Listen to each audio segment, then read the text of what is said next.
Assalamu alaikum, this is Sajjad Haider from tutoria.pk, your Pakistan Studies on Screen Instructor.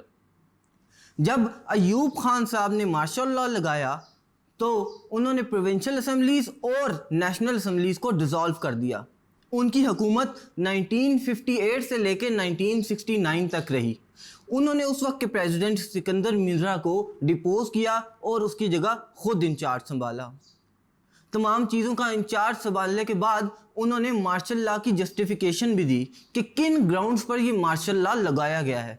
तो आइए उन reasons को देखते हैं कि क्या रीज़न्स थी जिनकी बुनियाद पर ये मार्शल लॉ लगाया गया था। इसमें सबसे पहली रीज़न थी पॉलिटिकल कॉन्फ्लिक्ट। ईस्ट और वेस्ट पाकिस्तान अलग अलग थे और यहाँ पर पॉलिटिकल कॉन्फ्लिक्ट बहुत ज़्यादा शुरू हो गया था। इक़्तिदार की जंग बहुत ज़्यादा तेज़ी से बढ़ती जा रही थी, जिसकी वजह से मार्शल लॉ लगाना पड़ा। दूसरा मार्शल लॉ का बुनियादी रुकन या जिसकी वजह से मार्शल लॉ लगाया गया वो था poor economic condition. Despite Pakistan being an agricultural country, Pakistan को बहुत ज़्यादा पुअर इकोनॉमिक कंडीशन फेस करना पड़े थे। पाकिस्तान की ज़राअत पाकिस्तान को ही पूरी नहीं हो रही थी, जिसकी वजह से ये मार्शल लॉ लगाना पड़ा। कहते हैं कि पॉलिसीज़ ऐसी बनाई गई थी जिसकी वजह से ये इकोनॉमिक कंडीशन ऐसी रही गई, लिहाजा मार्शल लॉ को बीच में आना पड़ा। लैक ऑफ पॉलिटिकल लीडरशिप इसका तीसरा रुकन है, जिसकी वजह से मार्शल लॉ लगा।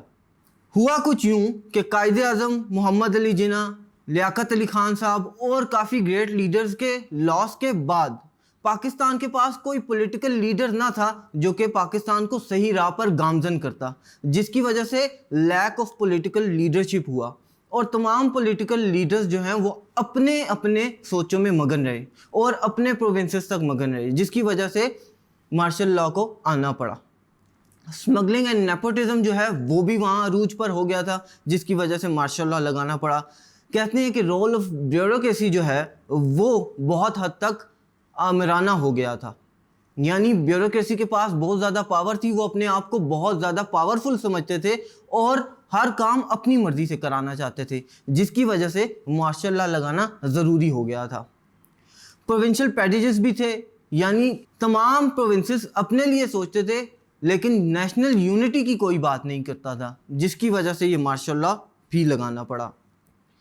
पॉलिटिकल इंस्टेबिलिटी भी बहुत ज़्यादा थी और फिर डिले इन इलेक्शंस भी एक वजह बना, जिसकी वजह से मार्शल लॉ लगाना पड़ा। जब 1956 का कॉन्स्टिट्यूशन दिया गया था तो ये ख्याल किया गया था नेक्स्ट ईयर यानी 1957 में ही इलेक्शंस करवा दिए जाएंगे, लेकिन हुआ ये कि 1960 तक कोई इलेक्शंस नहीं करवाए गए, जिसकी वजह से मार्शल लॉ लगाना पड़ा और डिले हुआ इलेक्शंस में। अयूब खान साहब ने तमाम भाग दौड़ अपने हाथ में ली और इस तरह 1956 का कॉन्स्टिट्यूशन एब्रोगेट हुआ और ये रीज़न उन्होंने दी कि जिसकी वजह से मार्शल लॉ लगाया गया है। Thank you.